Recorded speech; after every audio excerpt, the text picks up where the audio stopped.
Hürmetli vatandaş, bugünkü leksiyalarımızı başlayımız.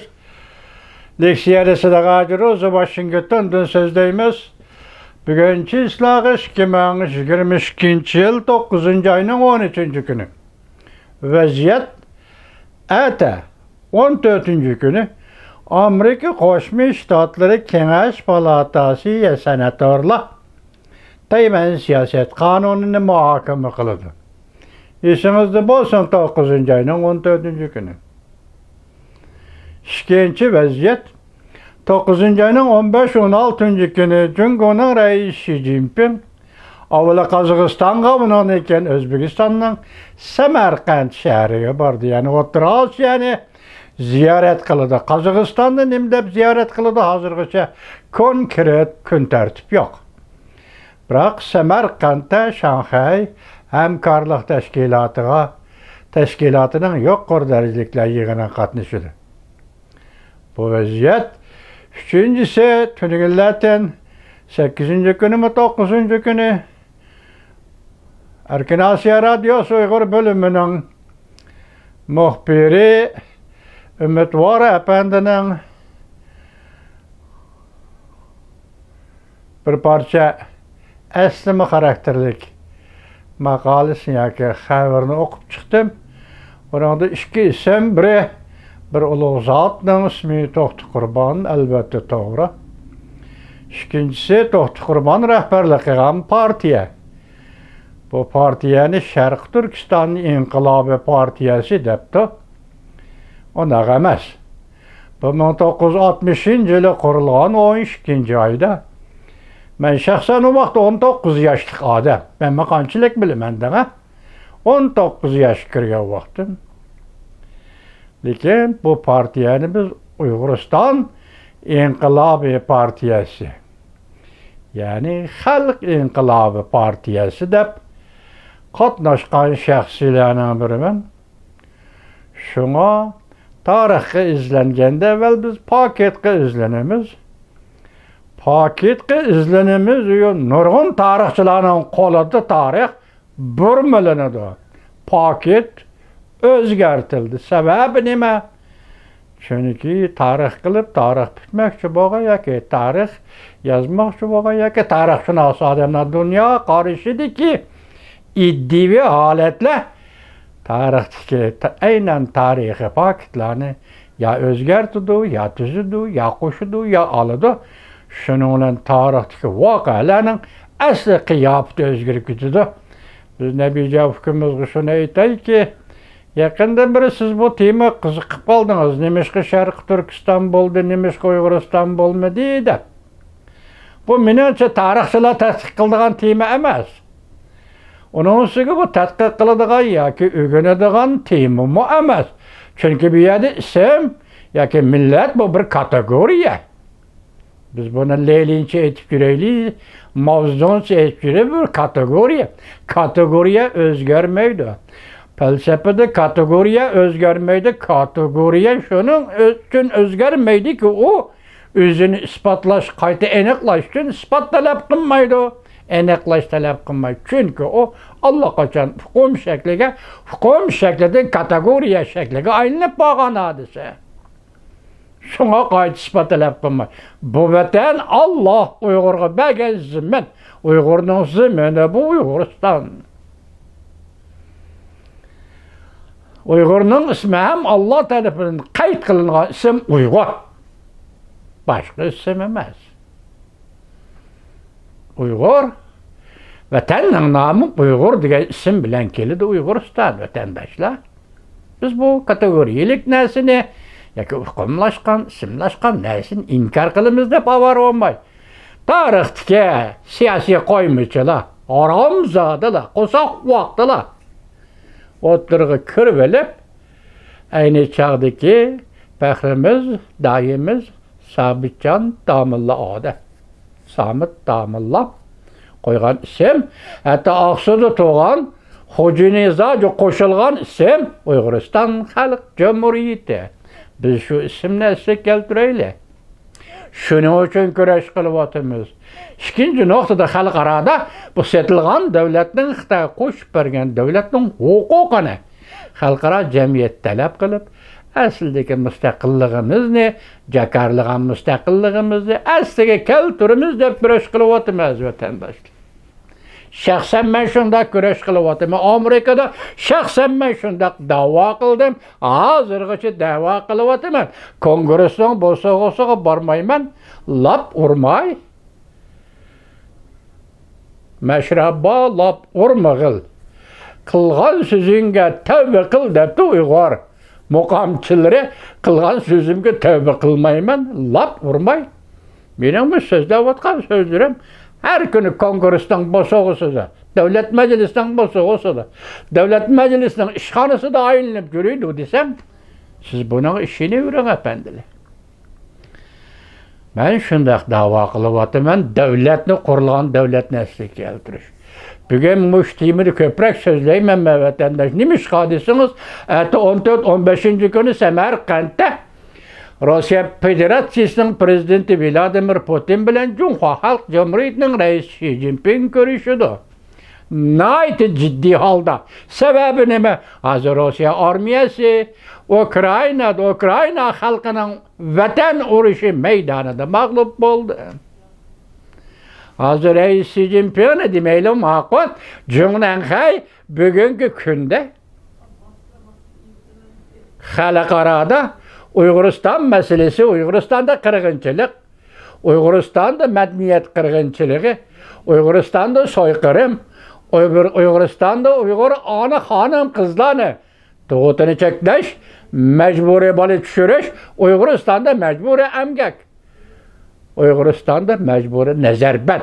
Mushu tufayli Birlashgan Davlatlar Tashkiloti o'ttirg'a doklad elib chiqdi, butun dunyoga e'lon qildi. Efendim, bunu suslaştırmadı, yoki faollaştırmadı. Birleşken Devletler Teşkilatı'nın Kişilik Hukuk Komiteti'nin qo'lidan keladigan ishni qildi. O o'zining vaziyati va o'zining chomi yetgan yagicha qiladigan ishni qildi. Siz hargiz bu komitetni ayblamang. Bo'lamdi jigat. Qancha Mamadan, qancha bilimlik, qancha faylasuf bo'lib ketganingizdan qat'iy nazar, agar siyosatdan qilchoqlik, sezgirlikni qabul qilmasangiz va unga erisholmasangiz, yaxshisi bu yo'lga kirmang. Sizning hozir qiladigan ishingiz, mening aytishimcha, tushunishimcha, 48 betlik ingliz tayyorlangan Uyg'urlar to'g'risida, Uyg'urlarning kishilik huquq to'g'risida tayyorlangan dokladni tarjima qilib, Uyg'ur xalqiga topshirib bersangiz, men sizga 100 numara qo'yatdim. Mush ish. Sizning qiladigan ishingiz mush ish. Boshqa ishlar to'g'risida qilayotgan gapingizning uzoqdan qarasam, boshqa ishlar to'g'risida gap qilishingizning ortiq tushganligini his qildim. Kim so'zlagan bo'lsa, men shu kishiga qaratdim bu gapni. Vatandoshim yo'q ketib qoldi. Hozir nima dedik? Kishilik huquq doklati bilan mag'lub bo'lgan Jungnanxay yoki Jungokom partiyasi bugun Samarqand ko'zining doisini o'tadi. Ukraina vatanparvar deyak, Ukrainaning vatan urushida bir hesapta 1000 kvadrat kilometr, bir hesapta 6000 kvadrat kilometr zaminni Ukraina hozir Rossiyaning qo'lidan qaytarib oldi. Tunigun men Moskvaga 50 kilometr qoldi debdi. Men kechiringlar vatandoshlar. Ukraina bilan Rossiya davlat chegarasiga 50 kilometr ariqkan. Ben xato aldimmi yoki shu kishilar meni xatolashtirdim bilmayman. Meni buni uchun kechiringlar.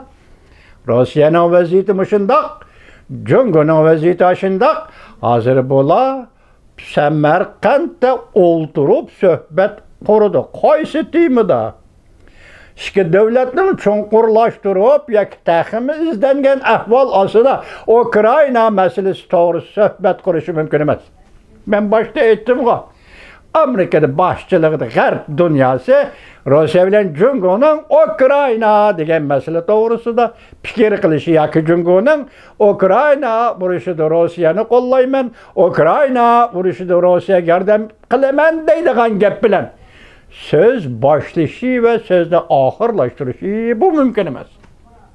Lekin men so'zlab kelyapman sizga, Birleşken Devletler Teşkilatı 8. ayının 31. günü Uygurlarning yoki Uyg'uristonning hozirgi kishilik huquq ahvoli to'g'risida doklad tayyorlab e'lon qildi. Buningda Rossiyami qochib ketolmaydi, Jungomi qochib ketolmaydi.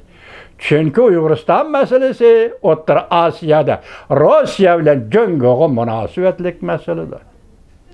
Jungo bilan Rossiya o'rtasidagi masaladir. Ochiq aytganda 45-yili 8-ayning 14-kuni Moskva konferensi, ya'ni Jangesh Gomindan hukumati bilan Stalin Rossiya hukumati, Sovetlar hukumati o'rtasida tuzilgan shartnoma, Jungo Sovet do'stlik ittifoqdoshlik shartnomasi, Uyg'uriston masalasi. Uyg'uristonni Xitoyga qo'shib berish, Uyg'uristonni Xitoyga setib berish, Uyg'uristonni Xitoyga mustamlik qilib berish shartnomasi. İkinci qatim 1952-yili 2 ayning 11-kunda 14 kuniga ikinci qatimlik shartnoma. Bu qatimqisi kommunist Xitoy, avvalqisi Gomindan qosqon shapkali Xitoy. Har ikkisi Xitoyniki kiyib olgan, qalpoq o'xshamaydigan Xitoylar. Mavzudan Stalin 1950-yili 2 ayda bir ishxonada o'ltirib, Stalin Stalin dedi ki qo'shib beraman Uyg'uriston dedi. Mavzudun dedi ki Uyg'uriston Jungoning mustamlikasi. Manjuriya Jungoning mustamlikasi. Mana shu so'z hozirgacha Uyg'uristonni mustamlika qildi. Stalin Uyg'uristonni mustamlika qilib ba'da Xitoyga mana kunlar mana shunday. Uyg'ur mustamlika, Xitoy mustamlikachi. Bugün Samarqandda bu ishlar bulamda bo'lmamdi, buni bilmaymiz. Mush gaplar o'tirg'i men degandek tushamdi, buni bilmaymiz. Intayin maxfiy ishlar bu, maxfiy qo'yiladi. Biroq hozir qarasam, Amerika Qo'shma Shtatlar ham Samarqanddagi yig'inga besim ishlatgandek ko'rinadi. Buni Mashang Shinbinning qisqa xabarlarida hozir yetkazman sizlarga.